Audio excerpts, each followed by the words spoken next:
News ಅಪ್ಡೇಟ್ಗಾಗಿ HK ಟೈಮ್ಸ್ನ subscribe ಮಾಡಿ, ಪಕ್ಕದಲ್ಲಿರೋ bell ಬಟನ್ನ ಕ್ಲಿಕ್ ಮಾಡಿ.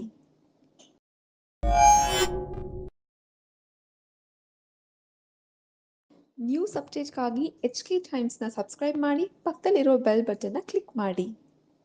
Findings and maybe some of the discussion points. Tom? Yeah, in terms of the standards, it's the accreditation standards that have to change along with business and industry and technology. So we actually just started a task force to take a fresh look at the standards. And one of the things we'll take a look at is the faculty model. And I think it is important to have more practitioners in the classroom. That's actually how I got started teaching. I was a practitioner in accounting when I started teaching part-time. And bringing that knowledge into the classroom is important. Then they added knowledge plus skills, then it became knowledge plus skills and attitude. If you today at present it's skills and attitude, and tomorrow in my view it's only going to be 100% attitude. So how do you build that attitude? You can't be sitting behind a machine. You can gain the knowledge, but how do you interact with people? How is that knowledge impacting people? How is the knowledge impacting the behavior of the entire society, of the entire world? That can't be learned on a computer. That has to be learned in an environment where you engage. Right. And all educational systems are not just places where you're disseminating knowledge, but they are also places where you're exchanging knowledge, exchanging experiences and learning from that. That cannot be replaced. So this is very relevant for educational institutions now to adapt that change. They can't be just giving knowledge out, so lectures are passé. You got to start engaging. You have to be in classroom. Flip classroom is the order of the new order. You have to basically work with your students. You'll have to create opportunities to mentor them, coach them. So in the past, the teacher was a sage on the stage. Now he has to become the guide by the side. Right. Using And the educational institution as a ground for training and saving the cost when they import those people into the system. So a lot of change is happening at both the places.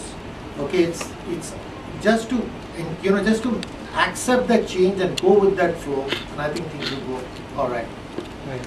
Yeah, I left teaching 10 years ago to go into the nonprofit management space in education. And in my day, it was largely PowerPoint slides, and unfortunately some faculty members were still teaching overhead projectors and acetates. Today, when you walk into a business school classroom around the world, it's a flipped classroom, as Sanjay was saying. It's all about experiential learning. So it's a very high degree of experiential learning, and oftentimes the students are working on actual live problems that companies have provided to the school. The company is getting some free consulting and identifying great candidates for job opportunities. So it is all about experiential learning. Companies, a lot of the training that needs to go into this needs to be on the company side. And so it's an opportunity, just like they co-created this project, for industry to work with business schools so that they continue to impart this knowledge on a continuing basis and work closely with business schools to do it. So it's what I say is it's no longer one and done. You don't finish your degree and you stop learning, you're going to be learning the rest of your life. Are you familiar with the term Hotel California? Yeah. Yeah, so students today, they check in, but they can never check out. Yeah. Director IFIM Business School. I think this is a very interesting survey in the sense that this is one of its kind where an academic institution, a business school actually reaching out to the industry in association with an industry partner, that is NHRD-IFIM, to understand what are the needs for Industry 4.0. And the good part is that there are 292 practitioners, senior level practitioners who actually responded to our questionnaire survey, and 43 senior executives, including 18 CXOs, participated in the roundtable. And the outcome is very interesting that we could identify 10 needs which are relevant to Industry 4.0. And if I have to say one or two things that which came out very interesting is that the future workforce will be a multi-generation workforce, where reskilling will be a very important aspect. So it will not be start and finish education, but it will be education at various stages, at various levels. And the need for reskilling means that the B schools need to actually think of short-term modular programs in new age areas. and maybe need to partner with collaborators internationally to bring in these skills in India. I think that is one very important aspect. And this mixing of the cohort, which is younger MBA participants with the senior executives, I think will not only bridge the generation gap, but also bridge the skill gap. That is one part.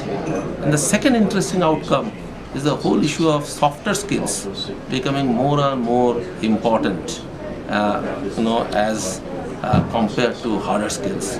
So going forward, probably the technical, the mundane job will be done through automation, robotics, etc.